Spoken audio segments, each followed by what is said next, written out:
أعوذ بالله من الشيطان الرجيم بسم الله الرحمن الرحيم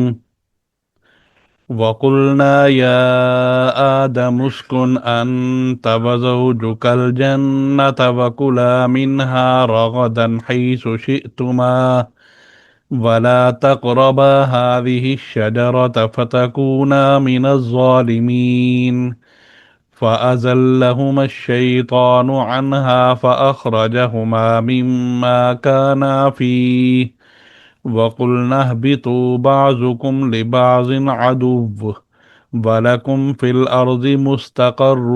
ومتاع إلى حين واو اور قلنا ہم نے کہا یا اے آدم اے آدم اسکن آپ رہیں انتا آپ بھی وزوجو کا اور آپ کی بیوی بھی الجنہ جنت میں زوج دونوں کے لیے بولا جاتا ہے، خامد کے لیے بھی بیوی کے لیے بھی یہی لفظ ہوتا ہے۔ کاف اشارہ آدم علیہ السلام کی طرف، ان کو خطاب ہے۔ واؤ میں نے اور آپ کی بیوی بھی الجنہ جنت میں، وگلا اور کلا کل کی دو دو کے لیے استعمال ہوتا ہے، دو افراد کے لیے، تو اس سے مراد آدم علیہ السلام ہے اور اماں حوا ہے۔ وکلا اور کھاؤ منہا اس سے، یعنی جنت میں سے، جنت کے پھلوں میں، راغدن جی بھر کر، حیث حیث شئتما، حیث میں نا جہاں سے، شئتما تم دونوں چاہو، اور کھاؤ اس میں سے جی بھر کر جہاں سے تم چاہو، ولا تقربا اور نہ قریب جانا تم دونوں، ہاذہ اس،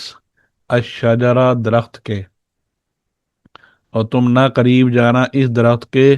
فتکونا ورنہ تم دونوں ہو جاؤ گے من الظالمین ظالمین میں سے۔ فَأَزَلَّهُمَا الشَّيْطَانُ، فا میں نے پھر، ازل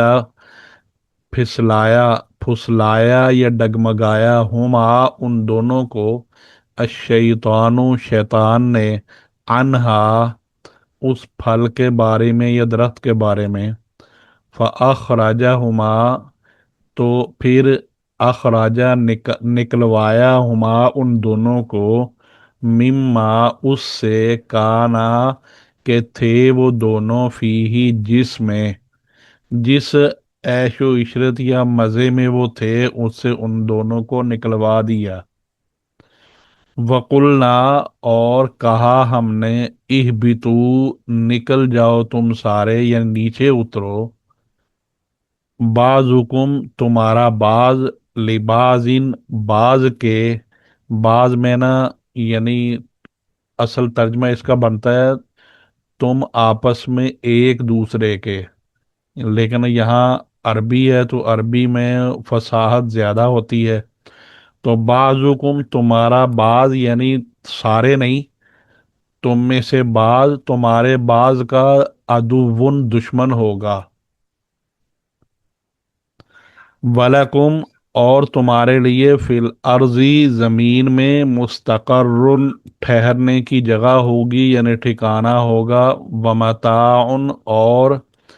فائدہ حاصل کرنا ہوگا، یعنی تم نفع اٹھاؤ گے، متاع میں نا نفع کا سامان یا فائدے کا سامان، الی حین، الی میں نا طرف یا تک، یعنی اینڈ، حین میں نا ایک مقررہ وقت، ایک وقت تک تمہارے لیے اس میں نفع ہوگا، فائدہ ہوگا۔ یہ آدم علیہ السلام کا جو قصہ چل رہا ہے اس کا تکملہ ہے، یعنی اس کو مکمل کرنے کی طرف اشارہ ہے، جس میں بیان کیا گیا کہ جب آدم علیہ السلام کی فضیلت اور زمین کے اندر ان کو خلیفہ بنانے کی صلاحیت فرشتوں پر واضح کر دی گئی اور انہوں نے تسلیم کر لیا، ابلیس نے اپنے تکبر اور ٹکراؤ کی وجہ سے کافر ہو کر وہاں سے ابلیس کو نکال دیا گیا، تو آدم علیہ السلام اور ان کی بیوی اما حوا کو یہ حکم ملا کہ تم دونوں جنت میں رہو، اس کی نعمتوں سے فائدہ اٹھاؤ، لیکن ایک متعین درخت ہے،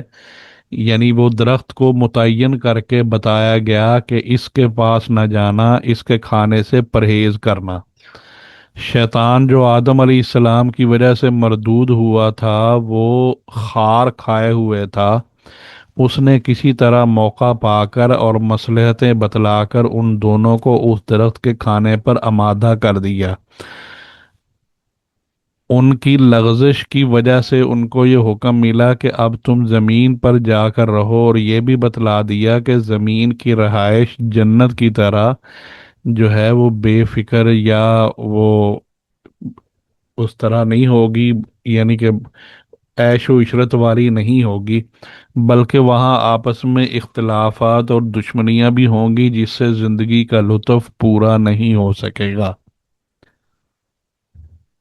پھر آگے اللہ نے جو فرمایا، وَقُلْنَا یا آدم اسکن انت وزوجک الجنہ، اور ہم نے کہا کہ اے آدم ٹھہرو تم اور تمہاری بیوی جنت میں۔ یہ واقعہ حضرت آدم علیہ السلام کی پیدائش اور فرشتوں کے سجدوں کے بعد کا ہے۔ بعض حضرات نے اس سے یہ نتیجہ نکالا ہے کہ یہ پیدائش والا معاملہ اور سجدے کا واقعہ یہ جنت سے باہر کہیں ہوا تھا، اس کے بعد جنت میں داخل کیا گیا، لیکن ان الفاظ سے ایسا کوئی مفہوم نکلنا یقینی معلوم نہیں ہوتا، بلکہ یہ بھی ہو سکتا ہے کہ آدم علیہ السلام کی پیدائش بھی جنت میں ہوئی ہو اور سجدے کا واقعہ بھی جنت میں پیش آیا ہو، مگر اس وقت تک ان کو کوئی فیصلہ اس کے متعلق نہیں سنایا گیا تھا کہ آپ کا ٹھکانہ اور مسکن جو ہے وہ کہاں ہوگا۔ اس واقع ہونے کے بعد یہ فیصلہ سنایا گیا۔ پھر فرمایا وَكُلَا مِنْهَا رَغَدًا، یہ رغد جو ہوتا ہے یہ عربی لغت کے اعتبار سے اس نعمت اور رزق کو کہا جاتا ہے جس کے حاصل کرنے میں کوئی محنت اور مشقت بھی نہیں ہوتی، اور وہ اتنی زیادہ اور وسیع ہوتی ہے کہ اس کے کم ہونے یا ختم ہونے کا کوئی خطرہ نہیں ہوتا، تو اس کو کہتے ہیں راغدن۔ معنی یہ ہوئے کہ آدم اور اما حوا کو جو فرمایا گیا کہ جنت کے پھل بافراغت استعمال کرتے رہو، یعنی جتنا مرضی استعمال کرو، نہ ان کے حاصل کرنے میں تمہیں کسی محنت کی ضرورت ہوگی، اور نہ یہ فکر ہوگی کہ یہ غذا ختم ہو جائے گی یا کم ہو جائے گی۔ آگے فرمایا ولا تقربا هذه الشجرۃ، یہ کسی خاص درخت کی طرف اشارہ کر کے فرمایا گیا کہ اس کے قریب نہ جانا۔ قریب نہ جانا اصل مقصد تو یہ تھا کہ اس کا پھل نہ کھاؤ، مگر تاکید کے طور پر، یعنی ان کو پکا کرنے کے لیے عنوان یہ اختیار کیا گیا کہ ان کے پاس بھی نہ جاؤ، مطلب یہی ہے کہ کھانے کے لیے اس کے پاس نہ جاؤ۔ اب یہ درخت کون سا تھا، قرآن کریم نے اس کو متعین نہیں کیا، نہ ہی کسی مستند حدیث میں اس کی تعیین بیان ہوئی ہے کہ یہ کون سا تھا۔ مفسرین نے مفسرین میں سے کسی نے گندم کا درخت قرار دیا، کسی نے انگور کا، کسی نے انجیر کا، مگر جس کو قرآن و حدیث نے مبہم چھوڑا، یعنی اس کو وضاحت نہیں کی، تو ہم اس کو متعین کرنے کے چکر میں کیوں پڑے۔